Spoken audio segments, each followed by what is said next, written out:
오늘 주님 앞에 나온 모든 성도 여러분들을 진심으로 환영합니다. 또 오늘 곳곳에서 영상으로 이 예배에 참석하는 성도 여러분들 그곳에서도 은혜 받으시기 바랍니다. 오늘 말씀의 제목은 함께 따라서 하시죠. 이런 사람을 만나세요. 그런 제목으로 오늘 말씀을 전하겠습니다. 사람은 나면서부터 수많은 사람을 만나면서 인생을 살게 됩니다. 이 만남이 오래 지속이 되거나 또는 그렇지 못하거나 이런 만남을 통해서 우리는 많은 것을 얻기도 하고 배우기도 합니다. 나태주 시인의 필연이라고 하는 제목의 이런 시가 있습니다. 우연이었다. 네가 내게로 온 것, 내가 네게로 간 것. 바람 하나 길 모퉁이 돌아가다가 풀꽃 하나 만나듯 그것은 우연이었다. 아니다. 필연이었다.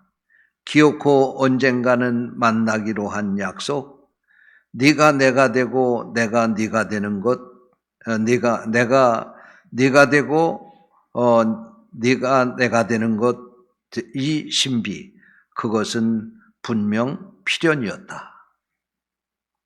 나태주 시인은 사랑과의 만남이 바람 하나가 길모퉁이를 돌다가 풀꽃 한 송이를 만난 것 같이 우연이라고 생각을 했다는 것입니다.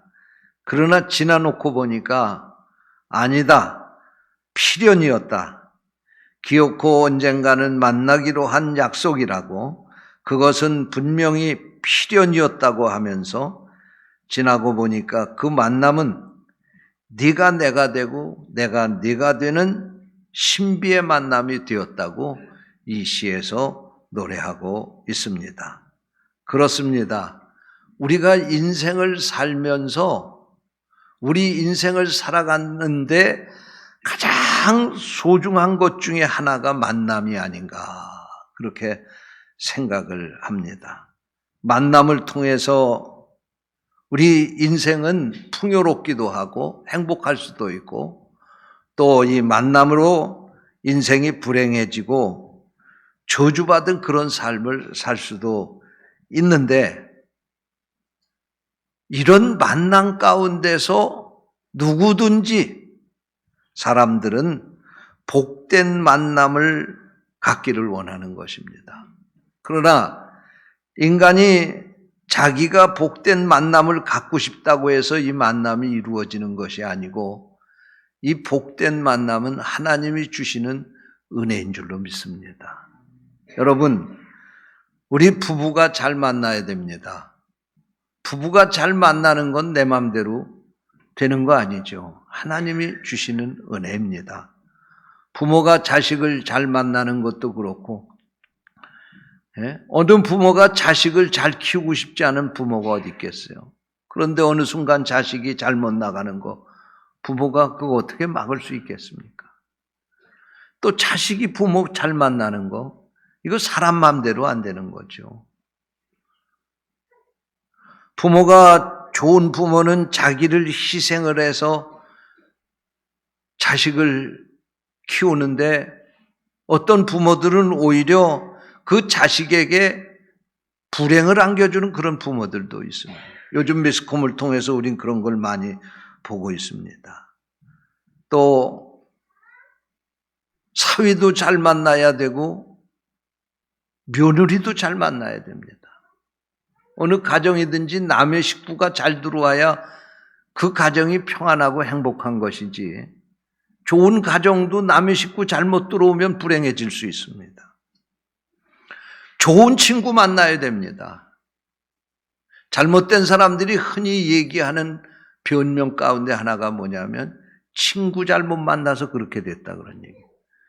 그런데 그 말은 뒤집어 보면 자기도 좋은 친구가 못 됐기 때문에 그렇게 된 것이죠. 좋은 친구 만나고 싶지 않은 사람이 어디 있겠습니까?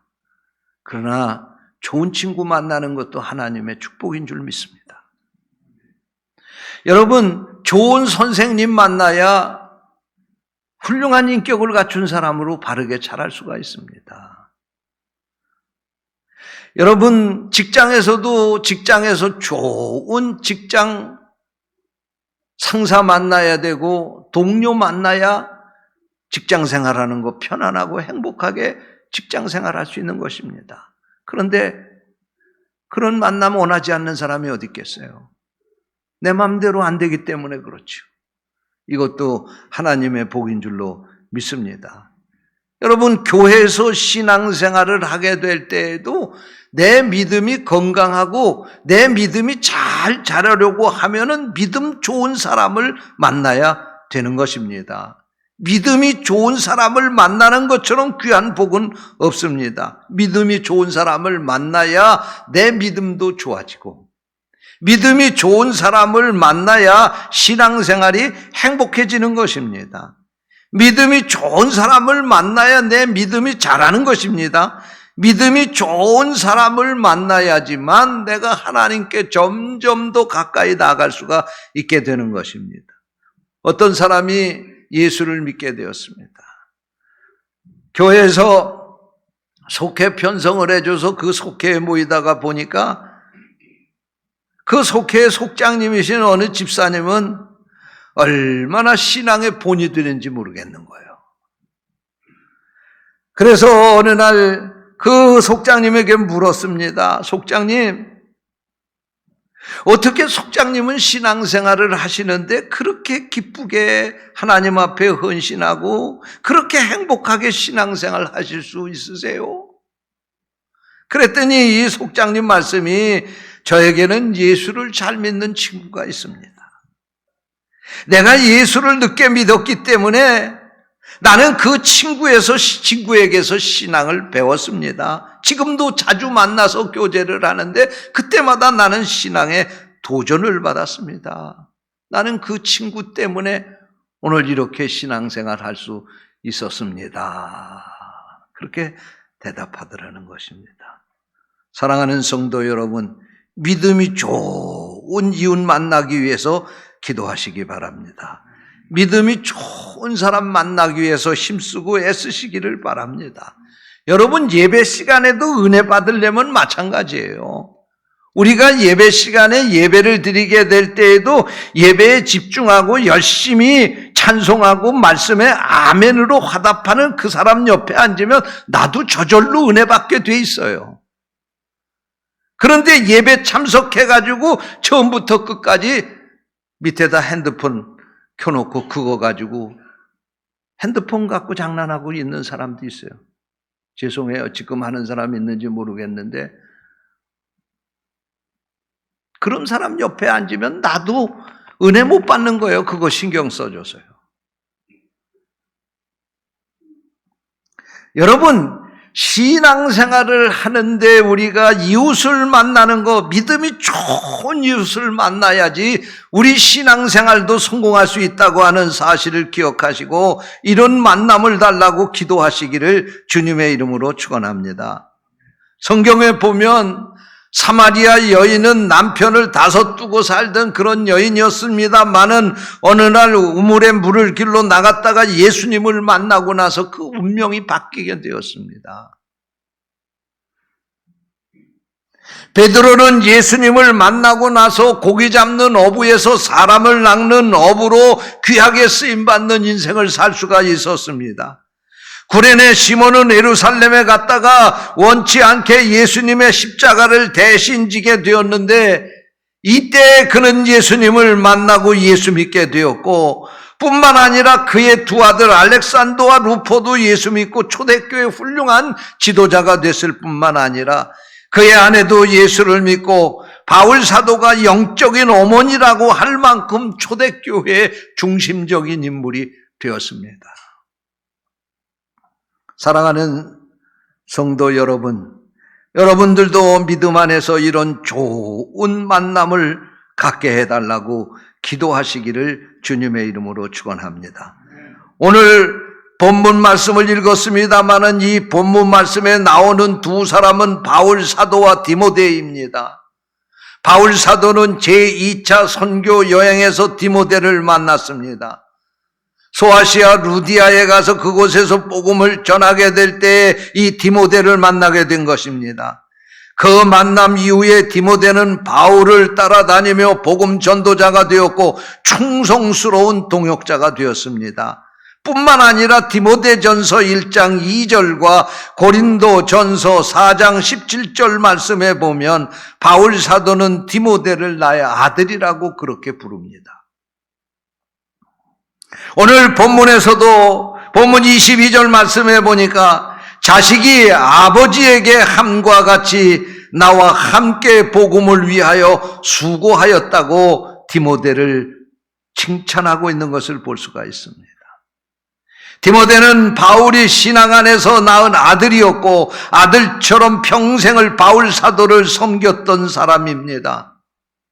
또한 디모데는 바울 사도가 가장 신뢰했던 사람입니다. 그래서 오늘 본문 20절 말씀에 보면 이는 뜻을 같이하여 너희 사정을 진실히 생각할 자가 이밖에 내게 없음이라 그렇게 말씀하고 있습니다. 디모데밖에는 없다는 말씀입니다. 여러분, 바울 사도가 최후에 쓴 서신이라고 하는 디모데 후서를 보게 되면 바울 사도는 로마의 감옥에서 쓸쓸히 죽음을 준비하고 있었습니다. 그때 바울 사도에게 생각나는 사람이 있었습니다. 보고 싶은 사람이 있었습니다. 꼭 한번 만나서 자신의 생에 남은 일을 그에게 부탁하고 싶은 사람이 있었습니다. 바로 그가 디모데였습니다. 그래서 바울 사도는 디모데에게 편지를 쓰면서 어서 속히 내게로 오라. 겨울 전에 너는 어서 내게로 오라고 그렇게 간곡하게 당부하는 것을 볼 수가 있습니다. 바울 사도는 인생 최후의 시간에 디모데를 간절히 보기 원했습니다. 비록 자신은 선교 사역을 다 마치지 못하고 죽게 되었지만 그래도 자신의 대를 이어서 일할 사람이 있음을 기뻐했는데 바로 그 사람이 디모데였습니다. 사랑하는 성도 여러분, 여러분에게도 이런 사람이 있습니까? 어떤 아버지는 사업을 하는데 이제는 나이가 들어서 그 사업을 자식에게 물려줘야 되는데 아무리 생각해봐도 내 사업을 자식이 감당할 자식이 없는 거예요. 그 아버지 얼마나 불행합니까? 하나님께서 여러분에게도 바울 사도에게 디모데와 같은 사람이 있었던 것처럼 이런 만남의 축복을 주시기를 주님의 이름으로 축원합니다. 그러면 구체적으로 바울 사도에게 디모데가 어떤 사람이었기에 바울 사도는 이 디모데를 이렇게 귀하게 여기며 그에게 그의 일을 맡기려고 했을까요? 첫째로 디모데는 바울 사도를 대신할 수 있었던 사람이었습니다. 오늘 본문 19절 말씀입니다. 내가 디모데를 속히 너희에게 보내기를 주 안에서 바람은 23절 24절입니다. 그러므로 내가 내 일이 어떻게 될지를 보아서 곧 이 사람을 보내기를 바라고 나도 속히 가게 될 것을 주 안에서 확신하노라.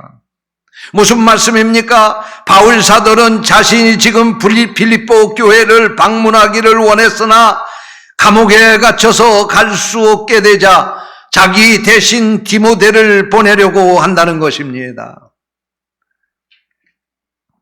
바울 사도의 목회는 많은 사람들을 목자와 같이 목자가 양을 돌보는 것 같이 어머니가 자식을 돌보는 것 같이 그런 목회를 했습니다. 슬픔을 당한 이들에게 가서 그 슬픔을 위로해주고 어려움을 당하는 이들에게 찾아가서 그 어려움을 해결해주고 기쁨도 슬픔도 함께 나누는 그런 목회를 했습니다. 그런데 지금 바울 사도가 로마의 감옥에 갇혀서 갈 수 없게 되자 그는 자기를 대신해서 사람을 보내게 되는데 그것이 바로 디모데였다는 말씀입니다. 이런 말이 있습니다. 머리 좋은 것이 마음 좋은 것만 못하고, 마음 좋은 것이 손 좋은 것만 못하고, 손 좋은 것이 발 좋은 것만 못하다. 무슨 말입니까? 슬프거나 기쁘거나 이런 어려움을 당하게 될 때 부지런히 찾아가는 사람, 이 사람보다 더 좋은 사람이 있겠느냐, 그런 얘기예요. 여러분, 인간관계에 있어서도 이런 사람이 있어야 그 관계가 오랫동안 좋게 지속이 될 수가 있는 것입니다. 가까운 이웃이 어려움을 당하고 있는데도 불구하고 마음으로만 에이 안타깝다, 에이 말로만 아유 그 사람 참 그 아픔을 당해서 그 어떻게 하지? 그렇게 하는 것보다는 내가 발로 직접 그 사람 찾아가서 등 두드려주고 위로해주고 눈물 닦아주고 그 문제 해결해주는 사람이 더 좋은 인간관계를 유지하며 살 수 있다는 말씀입니다. 여러분, 우리가 이 세상을 살아갈 때도 우리 이웃에 이런 사람들이 많아야 되는 거예요. 저는 목회를 하면서 참 안타까운 경우를 가끔 보게 됩니다. 부모님이 돌아가셔서 장례를 치른다고 하는데 세상에 얼마나 조문객들이 안 왔으면 얼마나 그 어려운 일에 이웃에 가까운 친구가 없으면 사실 그 부모님 관 들고 나갈 사람조차도 없는 거예요. 그래서 제가 같이 관을 든 적도 있습니다.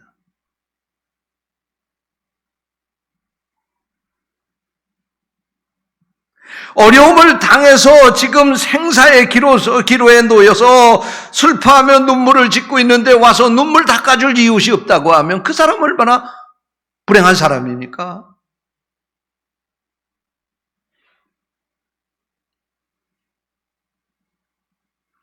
그런데 요즘은 사실 이런 것뿐만이 아니고 요즘 우리의 환경이 우리를 이렇게 불행하게 만들어가고 있습니다.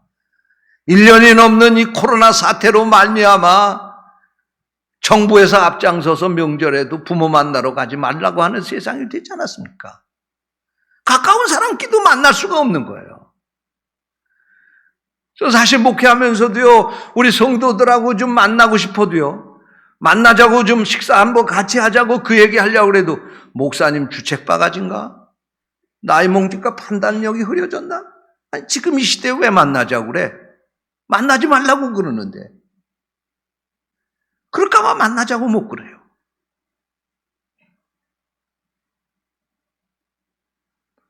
여러분, 악수 얼마나 많이 하면서 살았습니까?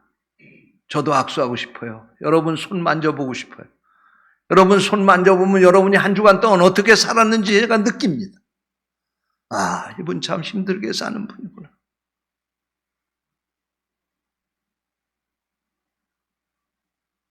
내가 만지고 싶어도 상대방이 목사님 지금 이게 어느 때인데 손 갖다 내밀고 악수하자 그러는 거야. 그럴까봐 악수 못하는 거예요. 지금 이런 시대에 우리가 만났어요. 환경이 우리의 만남을 지속시키기 어려운 이런 환경을 만들어가고 있어요. 그것뿐만 아니라 문명의 이익이라고 하는 이 휴대폰이 우리의 만남을 이게 어렵게 만들어가고 있는 거예요. 그래도 옛날 유선전화 가졌을 때는 말이에요. 그래도 그걸로 전화 걸면서 직접 전화 걸면서 잘 있었냐 뭐 했냐 그래도 수다도 떨고 몇십 분씩 같이 하고 싶은 얘기도 나누고 그랬잖아요. 요즘에는요 그럴 필요가 없어요. 그냥 카톡 가지고 자기가 한 얘기 몇 번 카톡으로 날려버리면 그걸로 끝나는 거예요. 그리고 자기가 한 말보다는 남이 한 말 좋으니까 그거 어디서 따다가 그거 자기 카톡에다 복사해가지고 그거 보내면서 마치 자기가 그렇게 생각하는 것처럼 그렇게 보내니까 소통이 이제는 하기 어려운 세상이 된 거예요. 돈도 안 들겠다. 예? 전화할 필요가 뭐 있어요? 카톡하면 되지. 그러나 여러분, 이런 것들이 우리 인간의 이 만남을 점점 더 황폐하게 하고 있다고 하는 거 우리가 알고 살아야 돼요. 그럼 우리가 줘봐, 카톡 하잖아. 휴대폰 끄세요, 좋게 얘기할 때.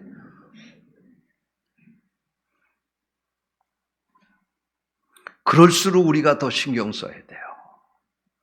네, 카톡으로 할 거 전화하세요. 특히 이 아랫사람들이 윗사람들한테 카톡으로 보내는 거 그 예의가 없는 거예요. 윗사람들이 아랫사람들한테 하는 건 몰라도 그래도 정중하게 전화드리고 연락해서 직접 만나지는 못해도 그렇게라도 전화로라도 해야지. 이런 것이 점점 더 사그라지면 우리 인간은 더 황폐해지고 만다는 거예요. 여러분, 바울 사도는 디모데가 누구냐? 디모데는 자기를 대신할 수 있는 사람이요, 내가 가지 않아도 그가 가면 빌립보 교회는 바울 사도가 온 것처럼 받아들일 수 있는 사람이에요. 내가 간 것처럼 이 디모데를 만나면 그 만난 사람이 신뢰할 수 있는 거예요. 바로 이것이 바울 사도에게 디모데였습니다. 사랑하는 성도 여러분, 하나님께서도 여러분들에게 이런 만남을 많이 주시기를 주님의 이름으로 축원합니다. 둘째로, 바울 사도에게 있어서 디모데는 뜻을 같이 하는 사람이었습니다. 오늘 본문 20절입니다. 이는 뜻을 같이 하여 너희 사정을 진실히 생각할 자가 이밖에 내게 없습니다. 바울 사도가 디모데를 빌립보 교회에 보내려고 하는 이유는 바울 사도처럼 빌립보 교회를 진심으로 사랑하고 애쓰는 사람이 없었다는 것입니다. 모든 사람들이 자기 일에 바빠서 움직이고 있지만 디모데는 그리스도를 위해서 사는 사람이었습니다. 바울처럼 빌립보 교회의 성도들을 향해서 자기 목숨이라도 내놓을 만큼 그렇게 사랑하며 산 사람이었습니다. 그러기에 바울 사도가 가서 그들을 만나서 이야기를 하나, 디모데가 빌립보 교회에 가서 이야기하나, 빌립보 교회에서는 그래, 바울 선생님의 뜻이 디모데가 말하는 저 이야기야, 그렇게 받아들일 수 있었다. 할렐루야. 사랑하는 성도 여러분, 행복한 만남이 되기 위해서는 뜻이 같아야 되는 것입니다. 뜻이 다른 사람끼리는 하나 될 수가 없고 만남이 깊어질 수 없는 것입니다. 여러분, 친구를 만나게 될 때에도 친구가 가까우려면 뜻을 같이 하고 살아야지만 가까워질 수가 있는 거죠. 뜻이 다르면 이게 가까워질 수 없는 거예요. 저도 지금 제 자라온 성장 과정을 보게 되면 고등학교 때까지만 해도 전 친구들이 참 많았습니다. 세상에 친구들이 많았습니다. 그러나 목회를 하면서 40여 년을 이렇게 살아오다 보니까 저는 목회하느라고 바빠서 다른 데 신경 쓰지 못하고 친구들은 돈 버니라고 신경 쓰고 살다 보니까 만날 기회가 없는 거예요. 그러니까 이제는 오랫동안 만나지 않으니까 안 만나도 궁금하지 않은 거예요. 그런 관계가 돼버리고 만 거예요.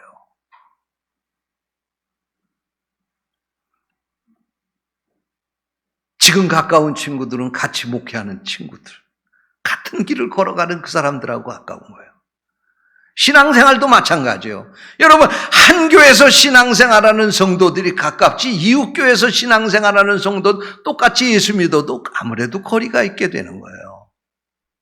하물며 세상에서 서로가 뜻인 삶을, 다른 삶을 산다고 하면 어떻게 그 관계가 오랫동안 유지될 수가 있겠습니까? 여러분, 부부가 같이 만나게 될 때에도 그 취향이 다르고 서로의 성격이 다르고 자라온 배경이 다르지만 함께 신앙생활을 하고 같은 가치관을 가지고 지향하는 목표가 같다고 하면 그 부부는 갈수록 행복하게 살 수 있습니다. 오늘 여러분의 가정이 이런 복을 받으시기를 축원합니다. 교회에서 신앙생활하는 것도 마찬가지입니다. 여러분, 교회에서 우리가 신앙생활할 때 일반적으로 예배드리고 교육받고 교제하고 나가서 선교하고 하는 것, 각 교회들마다 대부분 다 이런 것 저런 거 조금 차이가 있지, 다 성도들이 이렇게 하면서 신앙생활 한다고 말합니다. 그러나 교회마다 지향하는 관점이 달라요. 목사들마다 목회하는 목회 지향점이 달라요. 예를 들자고 하면 어떤 교회는 사회 봉사에 중점을 두고 목회하는 교회가 있습니다. 어떤 교회는 교육에 중점을 두고 목회하는 교회가 있습니다. 어떤 교회는 그 교회가 세상에서 어떻게 해야지 바른 교회가 될 수 있느냐 하는 그 교회, 그것에 대해서 보는 관점도 다른 것입니다. 그러나 우리 교회는 제가 43년 전에 이곳에 교회를 개척하고 43년 동안 목회를 하면서 한 가지 목적을 지향하면서 목회해 왔습니다. 부평제일교회는 선교의 생명을 건 교회입니다. 우리 교회는 선교를 위해서 생명을 거는 교회입니다. 가는 선교사가 되든지 보내는 선교사가 되고자 힘쓰고 애쓰는 교회입니다. 예수님을 사랑하는 사람들이 모이고 예수님을 사랑하는 사람들이 나가서 전하는 그런 공동체입니다. 여러분들이 우리 교회와 같은 이러한 목적을 가지고 이런 지향점을 가지고 신앙생활하게 될 때 성도들과의 관계도 더욱더 가까워지고 교회도 더욱더 여러분에게 가까워지는, 그리고 우리 교회가 서로가 행복하게 신앙생활하는 공동체가 될 줄로 믿습니다. 셋째로, 바울 사도에게 디모데는 동고동락하는 관계였습니다. 같은 만남이 되기 위해서는 고생을 같이 하는 일이 중요합니다. 오늘 본문 22절 말씀입니다. 디모데의 시련을 너희가 안 하니 자식이 아버지에게 한 것 같이 나와 함께 복음을 위하여 수고하였느니라. 여기서 연단이라고 하는 것은 시험을 이긴 것을 의미합니다. 또 복음을 위하여 수고했다고 하는 것은 복음을 전하기 위해서 바울 사도와 함께 십자가를 졌다는 말씀입니다. 바울 사도가 복음을 전하며 얼마나 많은 고생과 핍박을 받았는지에 대해서는 고린도 후서 11장 23절 이하에 기록되어 있습니다. 옥에 갇히기도 하고 매도 수없이 맞고 여러 번 죽을 뻔하였느니라. 돌로 맞고 강의 위험과 강도의 위험과 동족의 위험과 이방인의 위험과 시내의 위험과 광야의 위험과 바다의 위험과 거짓 형제 중에 위험을 당하였노라. 여러 번 자지 못하고 여러 번 죽고 굶고 헐벗었노라. 여러분, 바울 사도가 복음을 전하며 이런 고난의 길을 걸어가게 될 때 디모데는 바울 사도와 함께 보조를 맡으며 그 고난을 같이 감당한 동역자였다는 말씀입니다. 그러므로 바울 사도는 빌립보 교회에게 너희가 이 디모데의 연단을 안 하니라고 말씀을 하고 있는 것입니다. 디모데가 바울 사도와 함께 고난을 같이 했고 그 고난을 이겨내고 지금 신실한 복음의 증인이 된 것을 빌립보 교회 성도들도 지켜보고 알고 있다는 말씀입니다. 여러분, 사람 사이에도 기쁜 일을 같이 하는 것도 귀한 일이지만 고생을 함께 나누게 될 때 정이 더 깊어지는 것입니다. 그래서 군대 생활 같이 고생하며 한 사람에겐 전우회가 있다는 것 아닙니까? 한 나라에서 같이 부딪히며 산 동족끼리는 외국에 나가 있어도 민족애가 있는 것입니다. 여러분, 교회에서도 마찬가지입니다. 교회에서도 기쁘고 즐거울 때 우리가 함께하는 일도 중요하지만 어려운 일을 당하게 될 때 그 어려움을 피하지 않고 함께 부딪히며 그 어려움을 해결해 나간 성도들은 역사가 흘러도 그 마음에서 그와 함께한 그 성도들을 잊지 못하는 것입니다. 오늘 여러분들에게 이런 마음이 있으시기를 축원합니다. 여러분에게 하나님이 이런 만남을 주시기를 주님의 이름으로 축원합니다. 기도하겠습니다. 하나님 아버지, 바울 사도와 디모데의 만남과 같은 그 만남의 축복을 우리에게도 주시옵소서. 주님의 이름으로 간절히 기도하옵나이다. 아멘.